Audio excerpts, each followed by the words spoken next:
Coming up on the CHGO Cubs podcast presented by Toyota and Bet365. Well, deja vu and feeling blue. It's happened again to the Cubs. And now our season is on the line. What do I say? Good, better, best? Never let it rest. I don't know. Till your good is better and your better is the best. We'll try. Post-game next.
Show podcast driven by Toyota.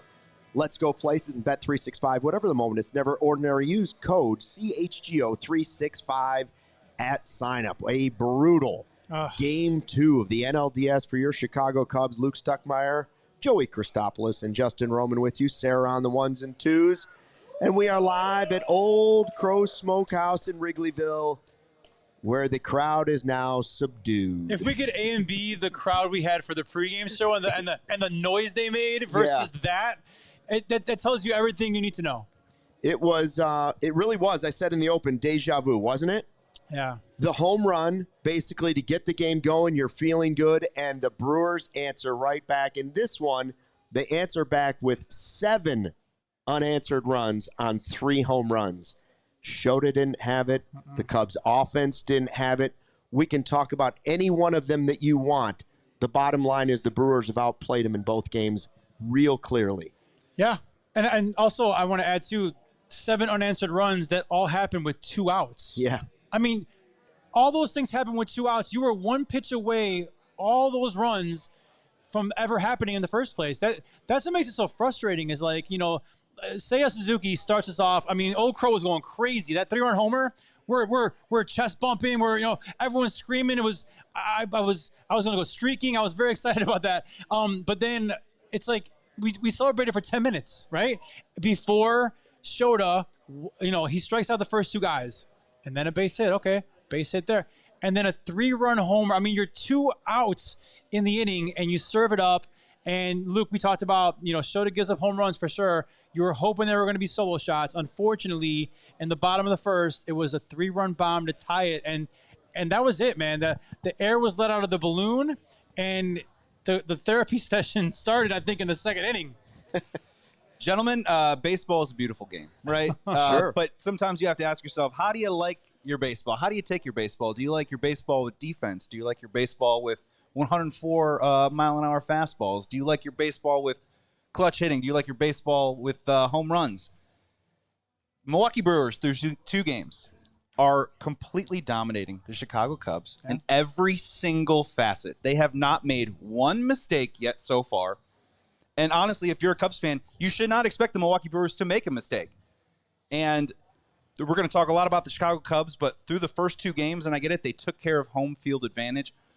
And that happens, right? And that's what you're supposed to do as the home team. But the Chicago Cubs right now, they got a lot to improve upon. They have a lot to elevate in the next 2 days if they want to stave off not only just being swept, but honestly being disrespected and embarrassed in this NLDS.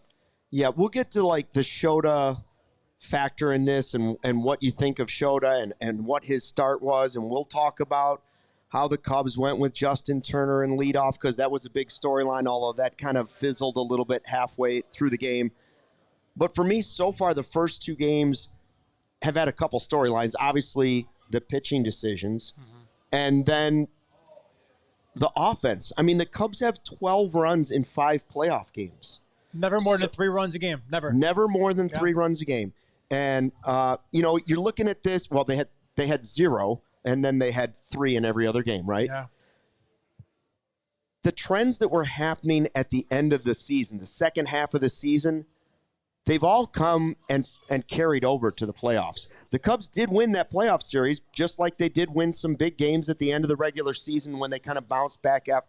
But the offense has still been a major problem. When you only score 12 runs in 5 games, you're not getting it done. They had 15 straight outs to end the game. They had just 2 hits after Seiya slugs the home run, which should have electrified the offense. Instead, we get 2 measly hits the rest of the game. And I'll say this, they probably should have walked like 4 or 5 times in this game, but they were swinging at stuff way out of the zone. Well, let's keep it on the low, right? I mean, Chicago Cubs now have 58 strikeouts in 5 playoff games.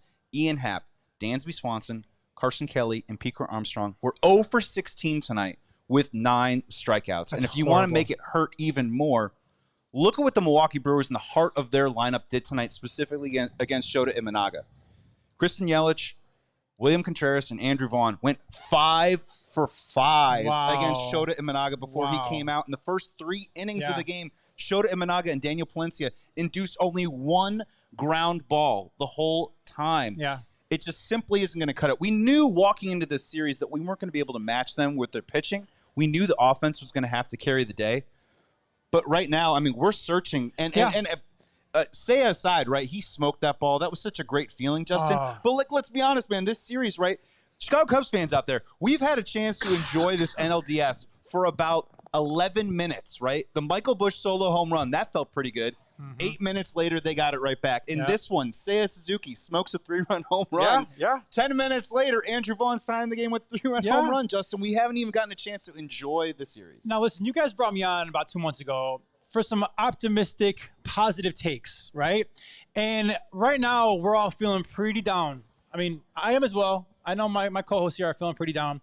Let me just make it as simple as possible here, right?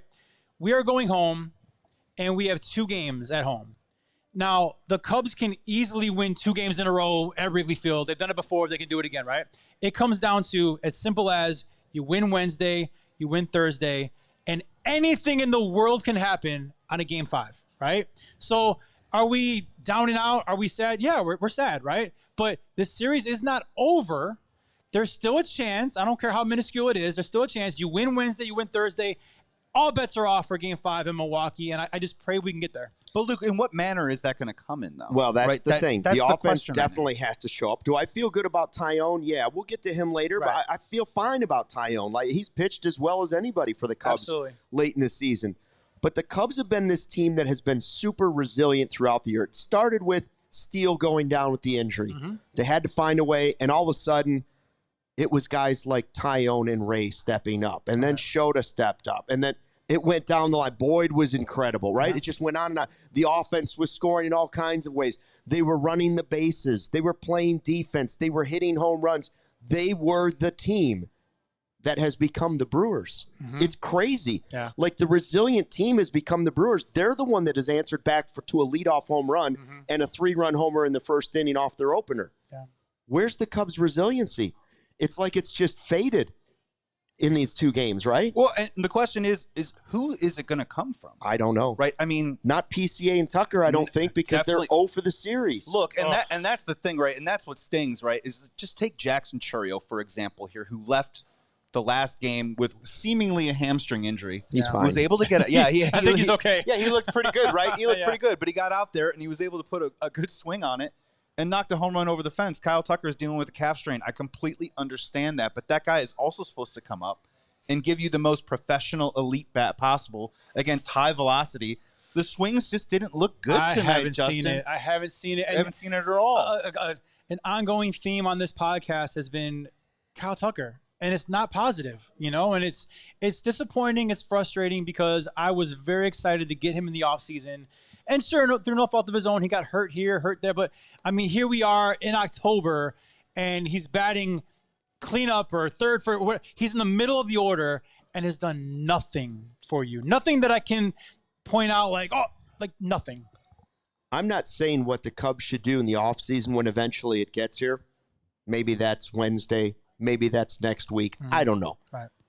But how have we gone from this holding up the signs, extend Kyle Tucker, to feeling whatever you're feeling right now about his impending free agency, right? Like, I don't want to go into the post game or the off season just yet, but I did think it multiple times today watching him have bad at bats, and I thought, man, we've come a long way in this relationship.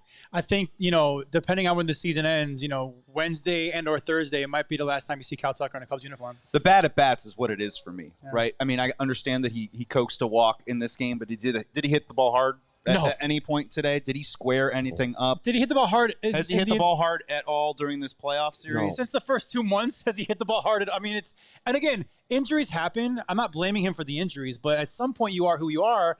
And there's an injury history there. And yeah, in October, he hasn't showed up.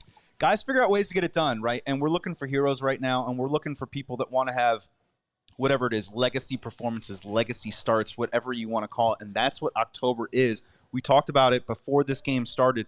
The Chicago Cubs are at a crossroads right now. Not only are they at a crossroads, but the right one is a brick wall, and the other one is maybe they get to extend it one more day. And this is what playoff baseball is all about. You have to elevate your level of play somehow, some way, and there isn't one person on this team right now that is willing to step up and take the ball or take the bat and make it happen right now. And that's what's difficult about how do you prognosticate what's going to happen on Wednesday when you can't really point to one person right now on the team that says, maybe outside of Seiya Suzuki, right, that's going to show up and give you that kind of effort that is playoff caliber right now. Can I give you a little nugget here?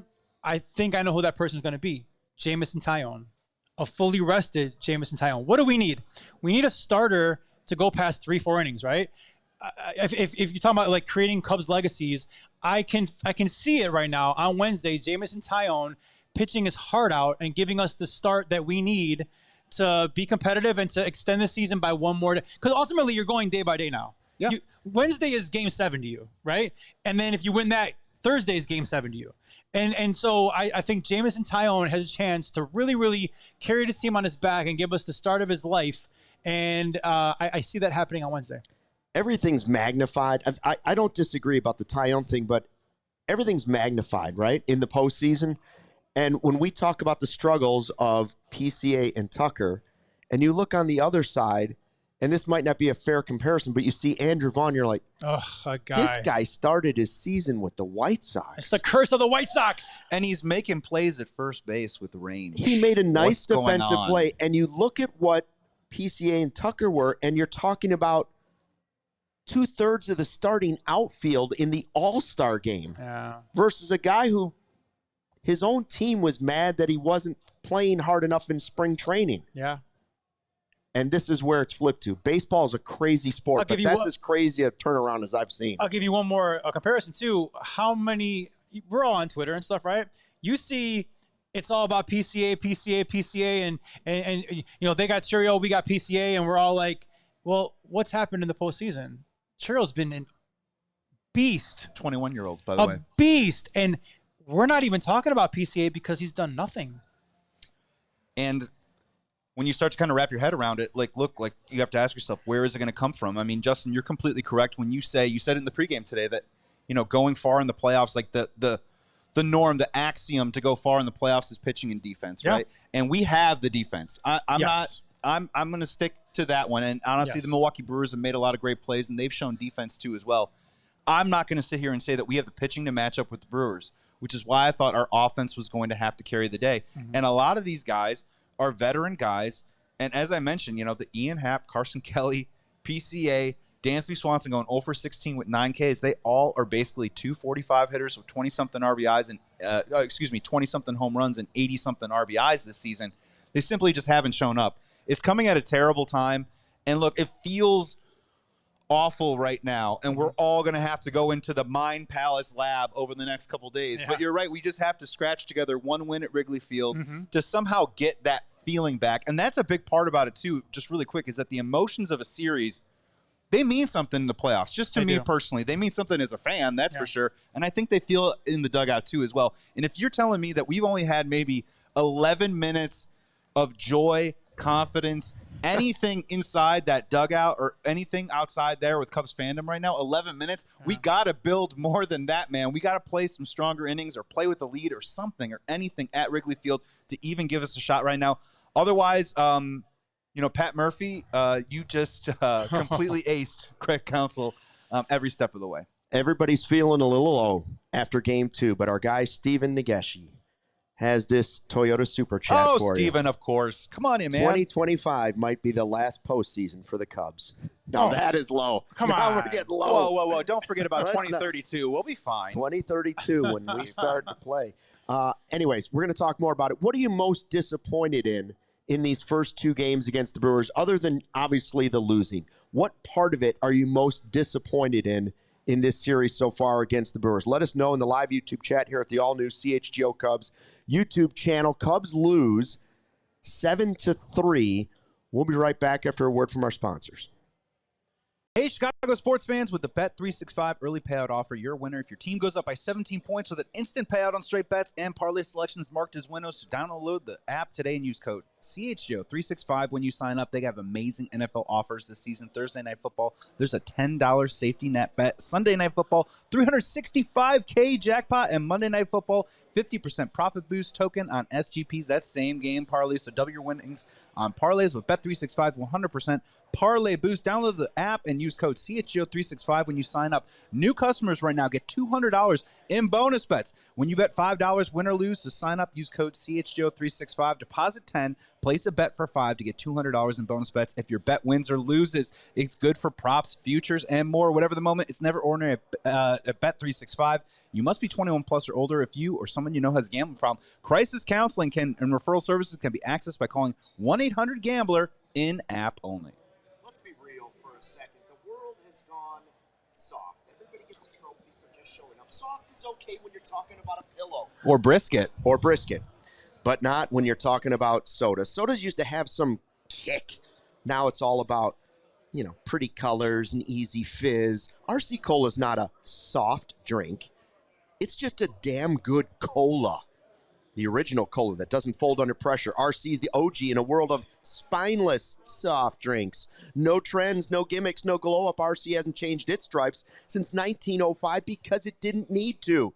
It's the same bold, crisp flavor it's always been. RC Cola tastes like a punch right in the thirst. Do yourself a favor. Grab some RC at your favorite store. Stock up for all those Cubs parties, Bears parties. Yeah, get ready. RC is the move for whatever you're doing. It's not soft. It's a damn good cola. RC. Welcome back to the CHGO Cubs podcast. Cubs lose 7-3 in game 2. They are backs to the wall now. 1 game away from being eliminated in the NLDS by their division rival, the Brewers. We want to tell you real quickly about a diehard sale we have going on because even though the Cubs season could be winding down, Bears season is still ramping up, and we will have a long Cubs offseason of a lot of talking about when it finally gets here. So, diehard deal. Right now, it's $36 for the whole year. That's as low as we ever get when the diehard deals come out. You can also upgrade it to a $59 deal for the first year, and that would get you one of the new branded Bills limited edition CHGO diehard caps. Ooh. They're very cool. Saw Sean Anderson wearing one in the office the other day. Very nice. And it comes with all the other perks, all the inside information. It comes with the Discord lounge. It comes with all the access to Jared Willis, Adam Hogue, Adam Johns, all the stuff they write online. Discounts on the merchant events and all those things. So it's well worth it. Plus the branded Bills hat is very cool. All right, we got a bunch of Toyota Super Chats. Sarah, I couldn't keep up with them. Here, I got So who do it. we have? So we got $5 from Mo. He says, Boyd and Maga starting the 2 pitchers who struggled down the stretch. Ray, Taillon, the 2 best starters not pitching 1 and 2. Ray comes in and does well. $5 from Mo. Mm-hmm. So Okay. he's basically saying they started the wrong 2 guys. All right, we can talk about that. We can talk about that. Steven says, it's over. Counsell screwed up the rotation. Thank you for your $2, Steven. Okay, so 2 in the same category, I think, yeah. Okay. We got Steven again. Thank you, Steven, for your $2. Is it time to fire Dustin Kelly? Hitting coach, Okay. all right. Okay. Okay. And then we got Mo, $2. Oh, Mo and there's Steven fighting back and forth here. Offense is bad, but 13 and 11 hits by Brewers in 2 games. Okay. Yep. Also a problem. We got Steven again for $2, our last super chat for now. We're not stopping there, though. If you want to send us more money, please feel free to. $2 from Steven. The whole organization has a loser mentality. Oh, that's tough. Come on, man. All right. Thank you so much for your super chats. I like the first two specifically from Mo and Steven, and let's get to that. So Shota's the starter in this one, and we debated, who would be the Game 2 starter. We debated who should be the Game 1 starter, and now I don't think anybody should debate who the Game 3 starter will be. It's going to be Taillon. 1,000%. And it's our best chance to win because he's fully rested and probably our best pitcher leading into the postseason. Did Counsell and the Cubs screw up the pitching matchups in the first 2 games? Their selection for starting pitcher specifically. Yeah. First of all, I will give them this. It was not an obvious answer for the first 2 games because they were so thinned out by both injury and usage of the bullpen. I think they made the right choice with Shota in Game 2, but I have heard some people giving options that they would have liked better even before the game started with Imanaga, and I can't disagree with them. Yeah, I think, here's the deal. The problem with us right now is that hindsight is 20/20. And yes, Matthew Boyd was not up to the challenge on Saturday, and Shota did not seem up to the challenge today. Now, okay, you want to start Colin Ray on Saturday? Fine. Now, if he would have gotten rocked, we would have been saying, lefties crushed Colin Ray. We're sitting here knowing we got crushed on Saturday and we got crushed tonight. So it's easy to say this and that. I am not as mad about the Matthew Boyd and Shota picks. Those were your 2 best pitchers throughout the season. And like Luke, you said, there weren't great options. Cade Horton is hurt. Unfortunately, our ace going into the playoffs was not on our roster because he was hurt. He's your perfect choice for a Game 1. Absolutely, right? Earlier you asked about disappointment and I'm very disappointed in Craig Counsell. I feel like, in the first round, the opener was an odd choice, didn't really work. I'm not as really mad about the Matthew Boyd thing on Game 1. I see a reason why he chose Matthew Boyd. But I felt good about today's game, and then I get the curveballs I'm driving in about Justin Turner leading off. And it's just like another unorthodox move. I just feel like Counsell was, like you said earlier, was very this way. He was very steady the whole season, and then you're choosing the playoffs to throw these curveballs at us. They really didn't work, and I am very disappointed in our $8 million manager for some of the buttons that he pushed that just didn't work. Well, my question just to that, to what the comment was exactly what are you referencing? Are you referencing the players themselves, or are you referencing the situation that they were put into? Because guess what? No matter what happens, let's just say Colin Ray and Jameson Taillon, that's great. You still got to play Game 3. So that means Matthew Boyd and Shota Imanaga, one way or another, are probably pitching in this series one way or the other. And they have to get the job done. Yes. But Boyd would have more rest. Rest. Okay, yeah, and we don't know what would happen. Right. But I think at the end of the day, the frustration lies a little bit into this is what we have. Right. This is what we're rolling with. This is what we have to put out there. So I'm not going to – I mean, it's easy to second guess, right? Like Matthew Boyd didn't even make it through the first inning, right? I mean, that's just it just can't simply happen. But the dude was an all-star this year. Shota Imanaga was an all-star last season. Despite his struggles towards the end of the year, he still was able to put together a couple of good starts here and there, but the home run ball got to him. When we talk about Craig Counsell, the part that I get confused on is if you're trying to say, like, when you went with the opener with Shota Imanaga in the first round, in the wild card round, it's because you didn't want him to face Fernando Tatis and Manny Machado. Right. What happens the second time when Manny Machado comes back up? Shota Imanaga stays in the game, and Manny Machado hits a 2-run bomb off of him. And first base was open. Right. You could have walked him. So what happened? Obvious mistake. So what happened tonight, right? The middle of the order, the Brewers got to Shota Imanaga. It comes back around again, and Counsell allows Shota Imanaga to face William Contreras again, and he takes him yard, right? So we can talk about production all we want to, but if a player doesn't have it, it is up to the manager to go to a different matchup. I understand it is what we have, and we have to roll forward what we have. But, I mean, with Craig, I get confused a little bit about the conservative nature or the short leash of some of these pitchers, but why expose them again in these situations, and it's bitten them in the butt both times. It's a double fail. it's a fail by Counsell to not take him out before that batter. Yeah. Because we were both sitting there saying the same thing. Also a fail, obviously, by the pitcher. Oh, yeah. There's 2 outs in the inning. At some point, players all you have play, to do right? is Yeah, all you 100%. have to do is not throw a pitch that is a gopher ball. Yeah. That's all we're asking for, man. Well, we talk about I don't care if he hits him or walks the guy. Right. We talk about, that opener choice in against San Diego didn't work out. I'd argue that today, Pat Murphy's opener choice didn't really work out either because Seiya Suzuki hit a 3-run bomb, right? Yeah. But the rest of the team picked him up. You know what I'm saying? Like the offense exploded, and now Pat Murphy's not getting double questioned about, what do you think about the opener? Like, because the offense bailed him out. Our offense isn't bailing anything out. The question I have for you, Luke, regarding some of these decisions that were made, especially today, when we talk about Pat Murphy versus Craig Counsell, right? Ooh. And sometimes, let's just start with this first. Did Pat Murphy really outmanage Craig Counsell today, or does Pat Murphy have cooler and better toys than Craig Counsell has at his disposal? He did bring in Daniel Palencia, who throws 101 miles an hour. And unlike the Cubs hitters, Joey Ortiz was able to take a fastball from Daniel Palencia and hit it into center to extend an inning. Yeah. The Cubs hitters were not able to do that. Right. They put the best velocity guy out there, and then he got burned by Jackson Churio for a 3-run homer. Meanwhile, Pat Murphy gets to call on Misiorowski throwing 104, Chad Patrick throwing 98, Koenig throwing 100. I mean, so how do you kind of make sense of that a little bit when he makes those decisions? Because every single button it seemed like Pat Murphy pushed was correct, but all those guys were throwing 100. His team has played better. Yeah. That's it. Yeah. Like, do I think Counsell was greatly outmanaged in this game? No. There's a couple things we've questioned in the playoffs moving forward. The Justin Turner thing actually he got a base hit. He did. His second time up. Second time up.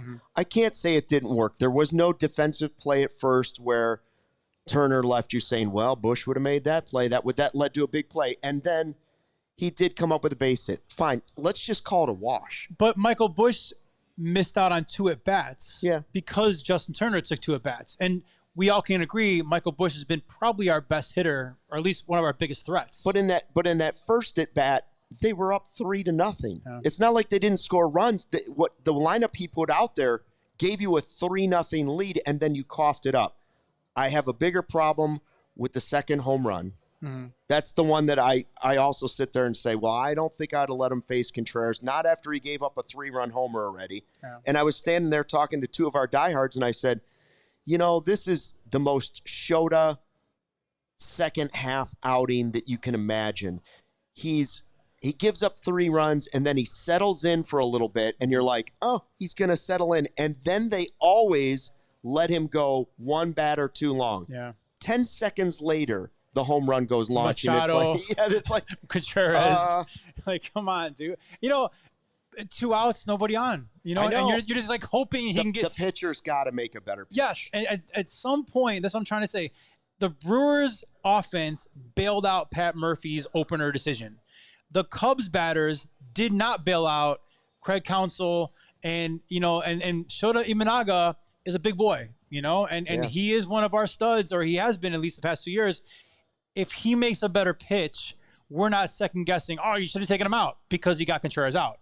It just didn't work out that way. Well, and irrespective of that, too, also, you got to score more than 3 runs, right? 1,000%. Where were the 2-out offensive rallies Yes. in this game? Where was the grinded out at bat, or where was the grinded out a couple of bats to get first and second at least on there? Misiorowski especially, too, was throwing 104, right? But, Luke, he was all over the place, right? I felt like we'll get to that. as good as his stuff was, there was opportunities there to have that kid pitch himself out of the game. Instead, he's jumping on the field like he's on a trampoline. Oh, I hate because he gets out of the inning, I right? I don't want to talk about this. That first inning, he was very wild, and we didn't really do him any favors.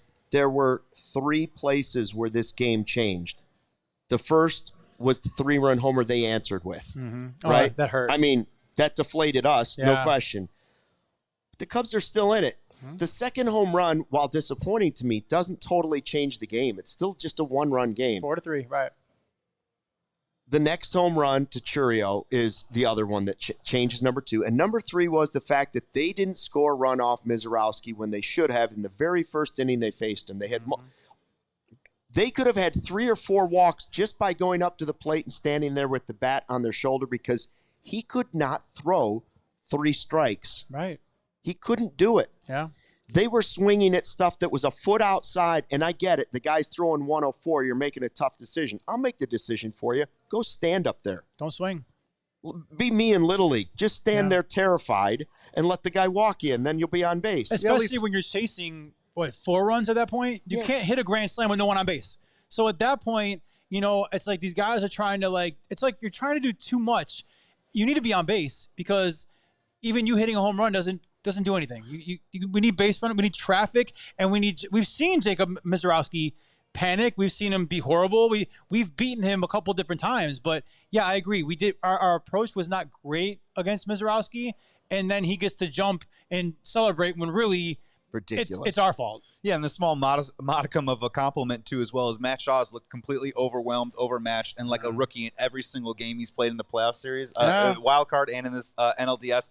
And he was still able to coax 2 walks today, right? Yeah. So there's a part of it right now that, and the other part of, I mean, I know on the call they said that this umpire isn't calling the high strike today. Should they have laid off of that? But again, it is there is a book out on the Chicago Cubs offense right now. Yeah. It is velocity. It is up in the zone. The Cubs can't lay off of it right now. They can't get around it. And they're struggling. They're struggling to work counts. They're struggling to get on base. For PCA, you just throw it in the dirt and he'll swing. No problem. At his feet. How many hard balls do they have 11 tonight? more strikeouts today. Yeah, 11 more strikeouts. I see our guy Vince has done his sicko check-in. He was here at the live watch. Great to meet him. Great to meet him. And for the record, Luke, it's my first time doing a watch party, right? Got to meet a lot of diehards. It was really cool to meet some people that, we see in the chat all the time, to put a face to that person. It was really, really cool. So, I know I hate the fact that we lost, but I'm very glad that we did this so we could actually meet a bunch of people that watch us and comment all the time. All right, let us know what you think. Have you put in there what your favorite or worst part of this game was? What was your favorite worst part? Your favorite was the Seiya home run. We were jumping around like children That was the only good part. What part made you the saddest, though? The next best good part was when it finally ended. Mm-hmm. That was the next best part. We'll be right back after a word from our sponsors. Hey, Cubs fans, pay attention. Bad weather is always on the way in the wintertime, and Toyota has 25 vehicles with available all-wheel drive and four-wheel drive. The RAV4 has legendary versatility. The Grand Highlander's adult-sized third row is for real, and the Tacoma's wild side, that comes standard. From job sites to campsites to game nights, there's an all-wheel drive or four-wheel drive Toyota ready to get you there in style. Find yours at Toyota.com or visit your Chicagoland Toyota dealer. Toyota, let's go places. What a time it is to be a CHGO diehard. Right here. Sign up today. Don't wait. We have a special deal right now. $36 for the year. What? It's as cheap as we go. $36 for everything. We lost our minds? But if you upgrade, you can upgrade. Same deal, but for $59, you can get one of those branded Bills limited edition CHGO diehard hats while they last. You better do that fast because they're running out. AllCHGO.com for the latest information on how you can join all the sickos in our community. And hey, coaches, listen up. If you're looking for more athletes to train, Eye on the Ball is where you need to be. They are CHGO diehards, and they created this company. Just for you coaches and athletes, it's simple. You create your profile, upload your background check, and boom, you are in the game. There's a new promo right now for coaches. You can get up to 6 months free. You could also do $50 a month or $500 for the year. Athletes of all ages and all sports can find you directly, and here's the best part. Eye on the Ball doesn't mess with your schedule, your payments, or your business. You are in full control. Eye on the Ball just connects you with the athletes who are already looking for a coach like you. So here's what you got to do. If you're ready to grow your coaching business, reach more athletes, go check it out right now. It's eyeontheball.net. That's right. I said it. Eyeontheball.net. The company created by CHGO diehards. Do not wait, ladies and gentlemen. The athletes are already out there looking for you, coaches. The best part is the diehard part. I love the diehard part. I agree with that. I enjoy the diehard part. Love Eye on the Ball. Cubs lose 7-3. They are down 2-0 in a best of 5. It doesn't look good, but we had a good time for part of the night. The food was great at Old Crow Smokehouse. We're closing the place down tonight. Yeah, we are. I mean, the servers are like, when are you guys going to be done? We apologize. When we're good and ready. But maybe we'll get some diehards out of that, you know? I mean, for real. Honestly, the vibe was great. Pre-game, everyone's excited. It was actually packed. Both sides of Old Crow was packed. Food was great. Drinks were great. The diehards were great. The top of the first inning was great. I can't say the same about the rest of the game, but the top of the first and before that was awesome. We're not leaving until we get William Contreras out. Yeah, okay. So we're here. We do have 2 super chats. I'll read Braggs' first, and then we'll get the Stevens. Braggs from the horse in the back? There's Braggs a giant horse with a Cubs logo on it here at Old Crow Smokehouse in Wrigleyville, and Braggs is one of the 7 people left. He's astride it right now like a stallion. And even with a surgically repaired goat's Achilles tendon in his left knee and a pig's Achilles tendon in his right knee, and I believe a horse's MCL in his other knee, he still somehow got up onto the top of that horse to send us money. Braggs just sent us another $2 super chat, and he said, shout out Old Crow and their staff. Great place. Oh, I like that. Very one. nice. Very Thank you, nice. Bragg. And then we do have a $2 super chat from Steven again saying, do you think Tucker is checked out? Has checked out? Yeah. No, I don't think so. I think he's hurt. I think he's hurt. I think he's injured. Because don't forget, I mean, second half of the season, he's been costing himself millions, right? Yeah, this is dollar sign time for Kyle Tucker right now. He wants to do better well. or worse. I just think he's injured. I think they handled his injury horribly. I think everything that could have gone wrong with Kyle Tucker went wrong. And unfortunately, we're on the receiving end of that. Yeah, no question about it. I would suggest that he handled his injuries potentially wrong, maybe. Mm-hmm. And the Cubs also may have handled 1,000%. that wrong. Like, nothing went well about it. And it's been real unfortunate for him and for the Cubs that it has unfolded this way, because the first half of the season, you watched him, you were like, man, this is the guy we've been begging for. 900 OPS And we player. also happened to develop PCA at the same time, and it was miracle time in Wrigleyville, and we were all jumping around. And we had a murderer's row. We had literally a murderer's row of Tucker, Seiya, and PCA. Yeah. I mean, we were invincible. And Bush. I mean, and don't forget, Dansby hit 24 bombs. I mean, like, we really – it's so crazy how our offense was just so good. And, like, here we are. Where are they? Where are they? We do have another $2 super chat from Braggs in the stands saying, when you fall off the horse, you have to get back up. Yes. Well, yeah, I mean. And that's what we need to really, rally behind. Because easy to say when you're going to inherit a ballpark in a couple of years. But I love that super chat, because that's the mentality the Cubs have to have moving forward. We have been beaten to a pulp these past 2 games, right? You got to get back up on that horse. You have to win Wednesday. All that matters is Wednesday. Don't even worry. It's like, I'm a big fan of Will Smith. You can laugh if you want, but I saw Will Smith after I read his book. I saw his book tour in concert. Chicago Theater was great. He tells a story about his dad, when he was younger, wanted him to build like a brick wall. He's like, I can't do that. There's no way I can do that. No, all you got to do is go brick by brick, one by one. You can make that one brick over there, and you stack that on top, and before you know it, in the summer, the brick wall is built. That's what the Cubs have to do. Wednesday is all that matters. And then if you win, Thursday is all that matters. And then, Game 5, all bets are off. I will make fun of Will Smith, and I will say, that's right. Somebody needs to go slap the Cubs in the face and wake them up. Yes, I love it. I was about to say, not actually. The thing that Will worries Smith, me is you don't know you're in a fight until you get punched in the face. Well, the Chicago Cubs have now got punched in the face twice. Twice, yes. So what happens then? And the question is right now, do they have one knee down? Is the count at 5, 6, 7? I don't think it's at 10 yet, Justin. No, right? it's not. They're not knocked out. They're not knocked out, but they're wobbling right now. We got a pulse. Braggs is how do you here. reset? There we go. Now we're got him talking. down off the horse. We got the bullpen relief.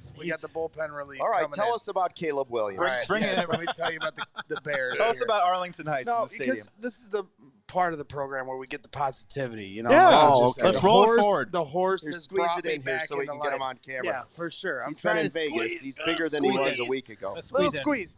So we were doing some research while you guys were doing this amazing post-game show, and shout out to you guys for grinding through this. But Thank you, buddy. the Cubs this season, and Jake Flanagan, our GM, did this homework.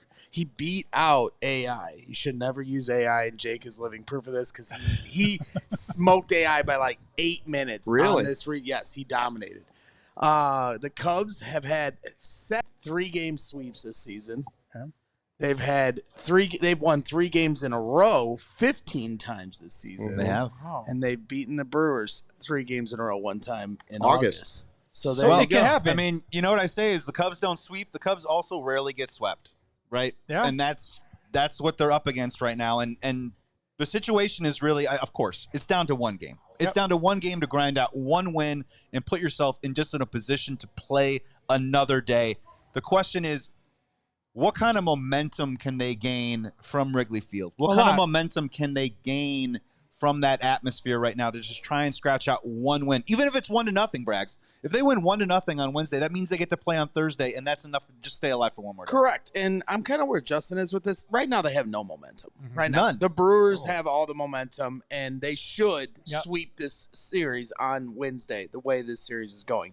That being said, if they open the door, they give that door a little crack, then all of a sudden Thursday has a different significance. Now it turns into the Brewers cannot lose this game because they don't want to go back to Milwaukee because you never know what happens. So it does become a trickle-down effect, but the Cubs have to find a way to get that first game. Then all of a sudden, Game 4, it does start to get interesting for them because the Cubs at this point, let's face it, they have nothing to lose. The season is just about done, and the Brewers should slam that door shut. But if they don't, then the pressure starts to turn the other way. But long way to go at this point. I'd say, honestly, Wednesday, I mean, if the Cubs are lucky enough to win Wednesday and Thursday, I mean, the Brewers are going to be shaking in their boots at that point because now, I mean, you're right. They should end this thing Wednesday. The way these two teams, if I wasn't a fan of the Cubs, the way that I am, if I'm watching these first 2 games, the Brewers are amazing and the Cubs suck. That's what I'm seeing if I'm, like, taking my fandom out of it, right?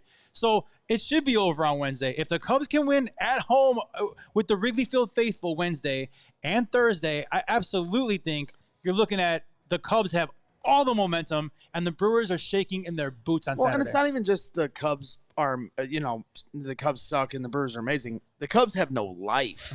Like, people are going to make fun of the Brewers and their pitcher running over and acting like he won the World Series after, getting a ground out to first base. But at the same time, I did think that signified, when Jacob went over there, I think that signified a team that wants it more, a team that is playing with more life. Contreras hits a home run and turns, call to the bullpen. They're just mocking the Cubs because they're not afraid. And so they've just played with more energy from the jump. And so don't let the Cubs get any life because right now they have none. Don't let them get hot. I want those celebrations from PCA, but he's got to get a hit for it to happen, right? Like, those are things. By the way, did you win money in Vegas? Were you up when you left, money-wise? No. Because I thought that's why he was throwing around the super chats. But I was up in vibes. The Bears block field goal to win the game, then the Cubs win the wild card. Yeah. So Chicago was vibing when I left Vegas. Maybe I need to vibes. go back. Jake, Send me back. send me back to Vegas for the Cubs. You're like Jack and lost. I think like the most disappointing aspect of just these first 2 games is that when you look at this season as a whole, that it's taken the whole lineup to do it. We talk a lot about the individual performances of these players and the all-stars and all that good stuff, but it really has taken a team to grind out series to win 2 out of 3 on a consistent level. And the lack of resiliency in game these first 2 games, I think, is what's been most shocking and disappointing for me, which is maybe why of course, we just lost, right? So I'm feeling a little dour. We just gave up 16 runs in the last 2 games. But Luke, for me, man, like, how do they find that right now? Like, where does that come from? Is it going to come from a Jameson Taillon? Is it going to come from the veterans? Is it going to come from your stars? A little bit of everything right now. But that's been the hallmark of this team so far. And through 2 games right now, the Milwaukee Brewers have completely eradicated that. And that's just what's been so disappointing about. You can lose a game 8-7, right? Your bullpen can blow it. You can maybe lose a game 6-4 and say, at least we put up a fight later on in the game. Where's the fight? It's got to come from everybody. I mean, the fight started with Seiya's 3-run homer. Right. But you can't get punched in the face once and then have 2 hits the rest of the game. Right. So that's the problem. I'd ask you guys really fast. I think Taillon obviously is the key to Wednesday, but don't you think something else has to change in a lineup? You guys are throwing out stats about our offensive players are horrible for the most part. We should have Turner bat leadoff. No. I'm saying Already tried it. Didn't work. Are we at a point where somebody needs to sit and Mo Baller needs to be in the lineup on Wednesday just to change things up a little bit? It's Kyle Tucker. You Or could else. bench Tucker for this game. I had this, and I want to say this before I forget to say it because it's so good. While you're talking positive vibes and what might happen, remember that, we're halfway there. It's Taillon and a prayer. Oh, boy. Huh? Oh, boy. You're living on Taillon and a prayer. You are wanted dead or alive right now. The key you were Where's singing Mark in Carmen? made it so unrecognizable to me. No, you did notice it. Listen, I don't have the voice of a Ryan Cheverini, but I've been on this stage too. But to your point of what does the spark need to be? It does have to be the collective of the team. They've had more games of any team this season to win by 10 runs or more. Yeah. They've scored 10 runs in how many games this year? Most of them, obviously, in the first half of the season, but not all. And to your point about they hit a 3-run homer, and then where's the hitting the rest of the game? The Cubs are, according to Opta stats, the Cubs are the first team in MLB postseason history to hit a 3-run homer or a grand slam in the first inning, but not score again after that and lose the game. There it is. Not like good. to me, that this team has to be a collective. Where is the 10-run game that this Cubs team? The reason they won 93 games this year, that wasn't just one guy hitting 1 3-run shot or solo shots for the most part of this postseason. It's been the collective of this team getting on a hot streak and becoming a contagious hitting ball That's club. what they have to conjure. Like, you have to conjure that chain reaction that has made them so dangerous all season long offensively. Now, I'm going to do it. I'm going to evoke. What did we see when we talk about 2016 and they went down 3-1? After that 3-1 game, so first of all, really quick, I was at Holiday Club 2 games before that. They lost the game. When I went back for that 3-1 game, when they're on the brink of elimination, the bar was empty, right? So this is kind of how it feels right now in terms of the Cubs season. And in that one, it was the individual Chris Bryant hitting that home run to kind of break it open, to kind of have everyone relax and exhale. The only problem in this situation is we've had those moments early on in the game with the Michael Busch leadoff home run and the Seiya Suzuki 3-run home run. I don't think it's going to be that one individual performance that's going to break everything open. They have to get back to somehow that chain reaction. And I don't know, maybe – what do you do with the lineup right now? You can't move Ian Happ really anywhere else in the like. What are you going to do with Ian Happ? That's a good question for the chat as we go to break one more time. And I also ask you, what song would describe these first 2 games? But first, a word from our sponsor. Everything hurts. As Jon Snow once said, winter is coming. Ooh. Before you know it. Is your home's heating up for the challenge? Now's the time to schedule your 4 Seasons furnace tune-up. Thinking about maybe a whole home generator for the winter? They've got you covered there, too. At 4 Seasons Heating, Air Conditioning, Plumbing, and Electric, they guarantee same-day installation for all your heating, cooling, plumbing, electrical, and generator needs with no extra charge for nights, weekends, or holidays. Save up to $4,000 on furnaces and comfort systems with 4 Seasons Heating, Air Conditioning, Plumbing, and Electric. Furnaces start at $39 a month. Furnace AC combos at $57 a month. Call today. Save $50 from your trusted local experts. 4 Seasons Heating, more than 50 years. Trusted local experts. 4 Seasons Heatingcooling.com for all their special offers and money-saving coupons. That's 4 Seasons Heatingcooling.com. And Luke, I don't know if you knew this, but the city of Chicago, it's pretty cool. And if you want to go to some games, Bears games, events, concerts, whatever it is, Game Time app gives the advantage back to the fans. It's the hack for unlocking amazing tickets and experiences in just a few taps. Incredibly easy to use, and the Game Time guarantee means you can trust that 100% of those tickets are authentic and on time and at the best price. Fees are always included, so you know what you pay for right up front. Views from all seats in the venue, lowest price guarantees, event cancellation protection. Your purchase is covered with the most flexible customer service in the ticketing industry. So here's what you got to do. Take the guesswork out of buying MLB tickets, NFL tickets, concert tickets, whatever it is. Use the Game Time app. Download the Game Time app today. Create an account and use code CHGO for a $20 off your first purchase. Terms apply. Again, create that account. Redeem code with CHGO for $20 off. Tap, ticket, go. Download the Game Time app today. It is the place to be, especially in the beautiful city of Chicago. What time is it? Game time. All right, welcome back. Cubs lose 7-3. They are down 2-0. 1 game away from the end of their season if they were to lose on Wednesday. They got an off day. They can come back to Wrigley Field. We are in Wrigleyville. We have been all night at Old Crow Smokehouse on Clark. It was electric to start the game. We had the place packed with people. Everybody's fired up. Seiya hits the home run. And right now it's Braggs, Emma, Sarah, Yeah, this and the wait place staff. this place cleared out pretty quick after that devastating loss, didn't it? Crushing. Who was on the chat here? So Keith Chow says, hilarious that as soon as Justin brings up brick by brick, Bragg shows up like Beetlejuice. He needs to say brick 3 times, though. I thought that's how That's it funny. went. Who knew? Man, it was. Listen, I don't know what kind of special it's going to take for the Cubs to actually make this a series. But I'll tell you the one place that can produce it, and it's right there on Addison. Absolutely. Wrigley Field. So yeah. I'm not saying it's going to happen. I'm just saying if there's one place in America that can make that happen, it's that building. Yeah. Let me show you the difference as I was watching, or tell you the difference that when I was watching the game. When the Cubs were playing the Padres, the very first at bat of Game 3, there were 2 strikes. The whole crowd was on its feet. I mean, the whole crowd was on its feet. In this game, the only time they cheered was after the 3 home runs and when the kid was jumping, doing cartwheels going off the field. Right. Literally all the big moments in the game, everybody was sitting down in the stands. I don't know if that's because they're overconfident. I don't know if that's because they're waiting for deer season. I don't know if that's because they're waiting for the Packers to start playing again. But the crowd was meh. It's different here. It's different at Wrigley Field. And, listen, the give the Brewers credit. They protected their home field. Well, now it's the Cubs' turn to protect. Do you want to go home or do you want to keep playing baseball? Because now it's our turn to protect our home field. And I love the format because 2 games in Milwaukee. Now we get 2 at Wrigley Field.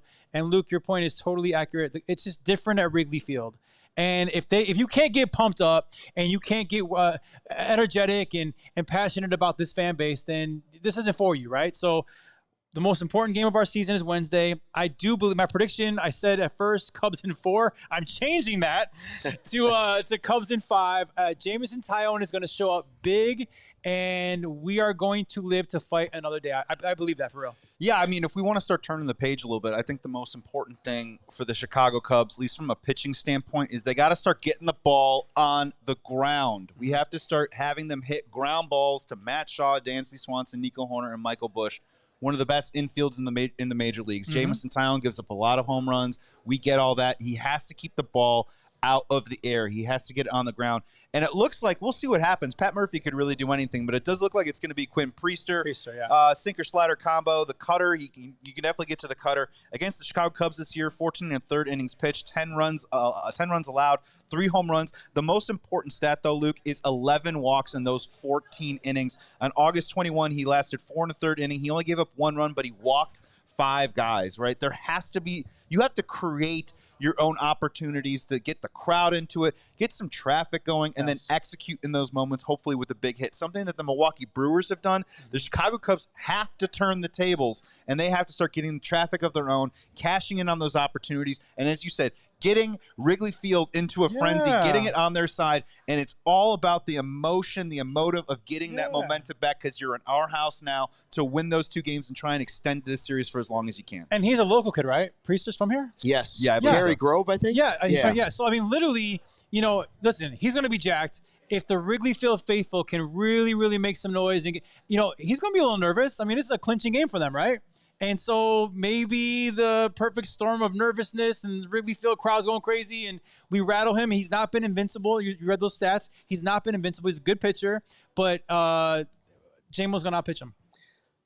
Remember going into this series, we were talking about, well, listen, the Padres had the obvious advantage with their bullpen. That's what everybody thought. Well, they lost. We went into this series, and I said, listen, the Cubs have an obvious advantage in this one. The Brewers are the last team of the 8 teams left that doesn't have slug. They don't have the slug and what are they doing? That the other 7 teams have. Now, Game 1, they scored 9 runs without a home run. And so you say, well, okay, tip your cap to them. They scored 9 runs without a homer. In this game, it's the opposite. It's like they morphed into the Cubs this season. They score 7 runs, and they're all by the home run. 3 home runs, right? And maybe my other point that I want to throw out there. Actually, every run scored tonight was by home run. Yeah. The other part I just keep by anybody. The other part I just keep thinking about too as well is that the part that we were trying to suss through with the Justin Turner thing that I just felt like it was a little reactionary by Craig Counsell. Mm-hmm. Time to go for broke, right? Time to get aggressive, whatever it is. If that is a lineup change, let's do it. If that is laying a bunt down, let's do it. If that is hit and run, I mean, how many stolen bases do we have in this series? Granted, we don't have a lot of base runners in general in these two games, but that is aggressive, even if that is Jameson Taillon. If that means walking a guy, William Contreras, because we're just not going to let you beat us.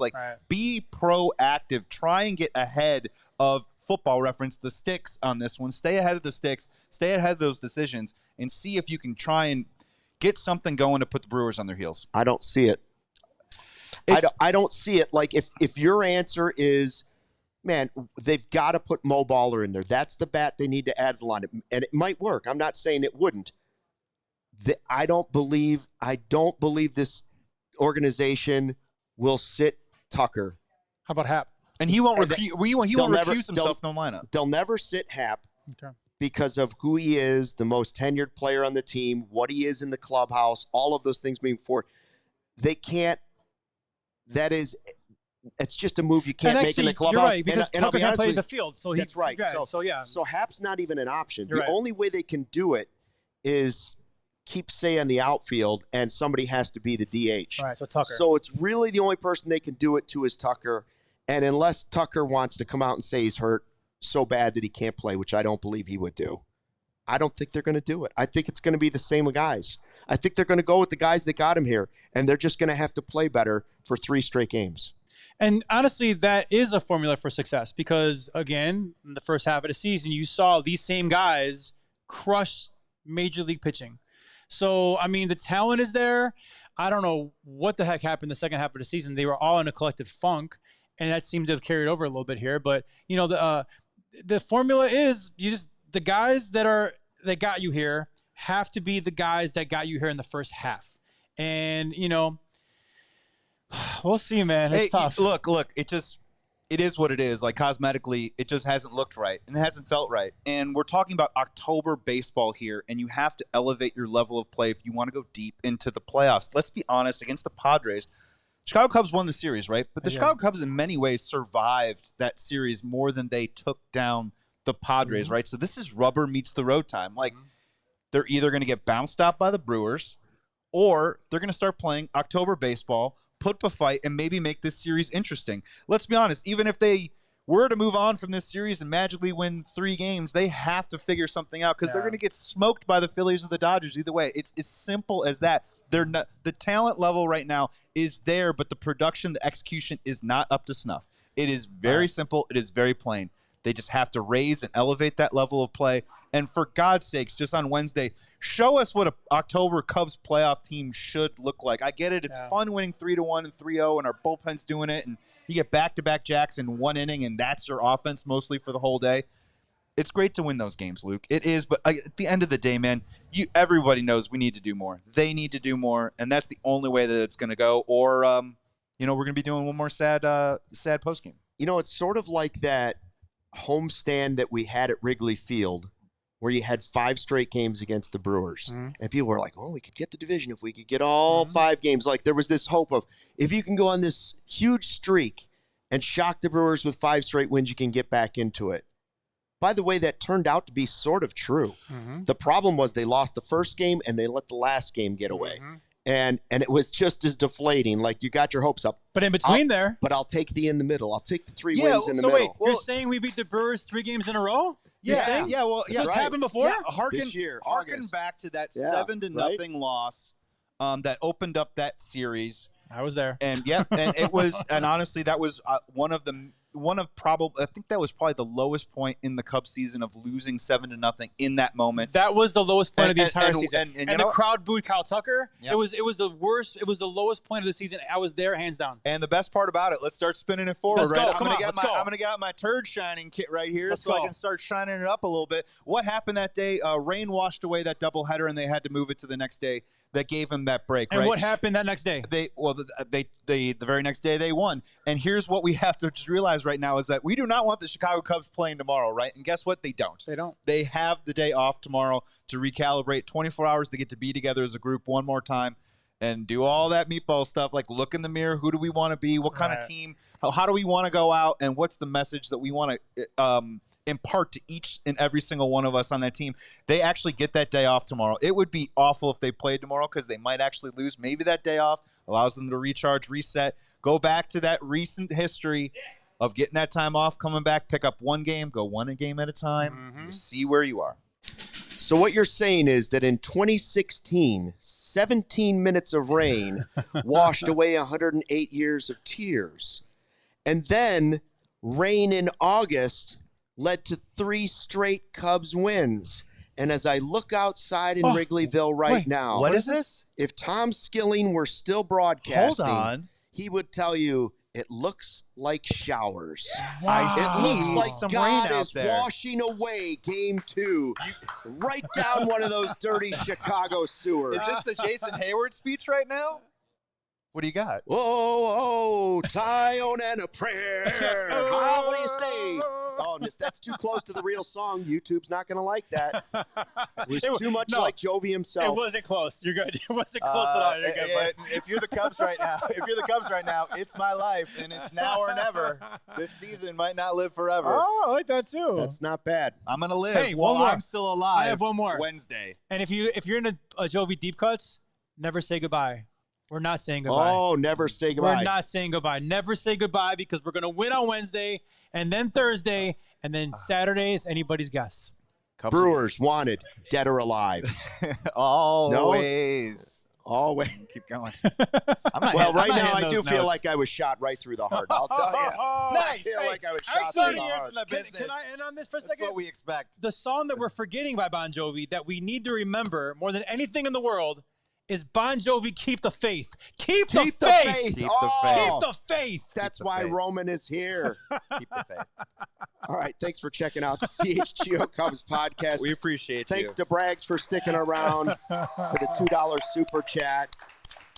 Jake for the stats, Sarah for the fun, Emma for the tweets, everybody else that came out tonight. Thanks to all the diehards, really. And remember, on Wednesday, we will have a live watch along again. And I'm hoping that means we might have Rally Cake could return. Don't watch alone, folks. Don't Telling watch you. alone. I felt different tonight without it. Yeah. Thanks to you for checking us out. We appreciate it. If you're listening and downloading in podcast form, we appreciate the positive reviews. Until then, until we fly the W on Wednesday, see you later. Y'all silly like the mayor.